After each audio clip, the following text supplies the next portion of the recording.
प्रशांत किशोर बिहार के सियासी रण में पैर जमाने की पूरी कोशिश में लगे हुए हैं। पीके ने बिहार विधानसभा चुनाव लड़ने का ऐलान कर दिया है। प्रशांत किशोर ने तेजस्वी यादव के चुनाव क्षेत्र राघोपुर से चुनाव लड़ने का फैसला किया है। हालांकि अभी इस पर फाइनल मुहर लगना बाकी है, मगर बिहार में जो ये नई कहानी बन रही है ये कहीं सुनी सुनी लगती है।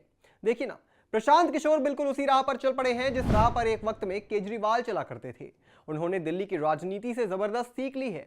जिस तरीके से केजरीवाल ने दिल्ली के अंदर कांग्रेस को उखाड़ फेंक कर दिल्ली की सत्ता पर अपनी हुकूमत जमा ली थी, इस तरीके से बिहार के अंदर प्रशांत किशोर तेजस्वी को कमजोर कर बिहार में बड़ी पार्टी बनना चाहते हैं। तभी तो तेजस्वी यादव के विधानसभा क्षेत्र राघोपुर में अपने पैर जमाने के लिए एड़ी से सर तक का जोर लगा दिया है। मगर क्या वो ऐसा कर पाएंगे? आइए जानते हैं। नमस्कार, मैं हूं आपके साथ यश। आया ऑन भारत देख रहे हैं आप। इस बार जनसुराज पार्टी के सूत्रधार प्रशांत किशोर तेजस्वी यादव को उस राघोपुर में ही घेरने की तैयारी में हैं, जहां से विधानसभा के पिछले 2 चुनाव वो जीत चुके हैं। जनसुराज पार्टी की यह रणनीति अभी प्रारंभिक चरण में है, फिर भी राजद सजग हो गया है। दूसरी तरफ राष्ट्रीय जनतांत्रिक गठबंधन यानी राजग इसकी परिकल्पना मात्र से ही बड़ा प्रफुल्लित हो रहा है। महागठबंधन में नेतृत्व को लेकर सर्वसम्मति बन गई है। यह कहना है अभी थोड़ा जल्दबाजी होगी, लेकिन राजद में तेजस्वी को कोई चुनौती नहीं दे। इसके लिए अब तो पार्टी के नामो निशान पर भी उनका अधिकार सुप्रीमो लालू प्रसाद के बराबर हो गया है। मुख्यमंत्री पद के लिए वो राजद से एकमात्र चेहरा है। पिछले चुनाव में पार्टी का प्रचार अभियान भी उन्हीं के बूते हो रहा है। ऐसे में तेजस्वी अगर अपने ही विधानसभा क्षेत्र में घिर जाते हैं तो विरोधी दलों के लिए बिहार में राजद से लड़ाई और सजग हो जाएगी। राजनीतिक गलियारों में आकलन है कि इसी रणनीति के अंतर्गत पीके को राघोपुर के मैदान में उतारने का प्रयास है। पीके स्वयं बता चुके हैं कि किसी कार्यकर्ता ने राघोपुर से उनके नाम का प्रस्ताव दिया है। हालांकि अभी यह तय नहीं है कि पीके चुनाव लड़ेंगे या नहीं, और लड़ेंगे भी तो राघोपुर से लड़ेंगे या किसी और क्षेत्र से बिहार में चुनाव लड़ेंगे। राघोपुर का समीकरण इस दायरे में राजद को अपनी संभावना के लिए आश्वस्त करता है। हालांकि 2010 में जदयू के सतीश कुमार यहां पूर्व मुख्यमंत्री राबड़ी देवी को मात दे चुके हैं। उस चुनाव परिणाम से जनसुराज पार्टी और राजग का आकलन है कि राजद का यह यदुवंशी किला अभी अभेद्य नहीं। लगभग 30% यादव और 21% राजपूत के साथ यहां अनुसूचित जाति में 12% पासवान और 8% रविदास मतदाता हैं। इस भरोसे तेजस्वी यहां खुद को सुरक्षित पाते हैं।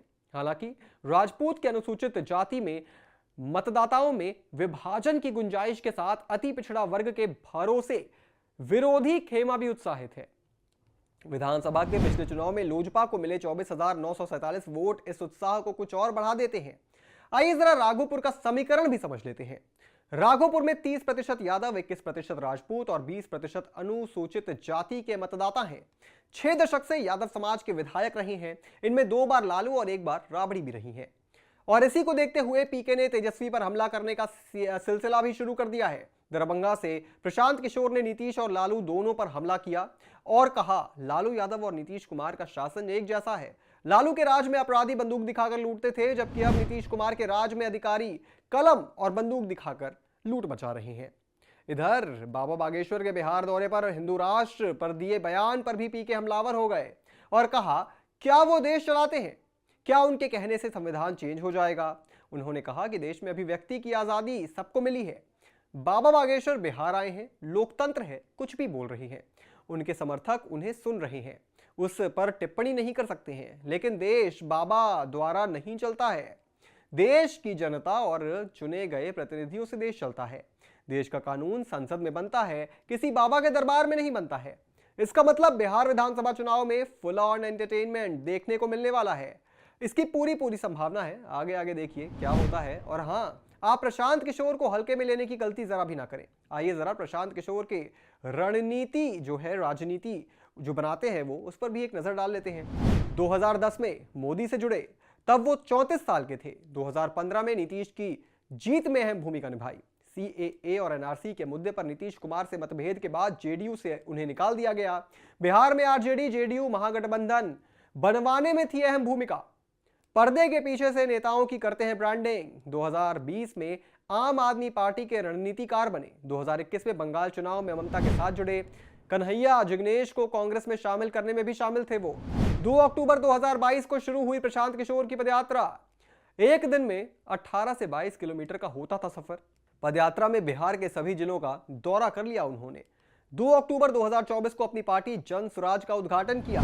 यानी पीके राजनीति के मंझे हुए खिलाड़ी हैं, तो तेजस्वी के लिए रास्ता उतना भी आसान नहीं होने वाला है। ऐसे में देखना दिलचस्प होगा कि आने वाले वक्त में बिहार की राजनीति किस ओर मुंह मोड़ती है। मगर यह बात निश्चित है कि आने वाले वक्त में सभी को जबरदस्त वार पलटवार देखने को मिलेगा।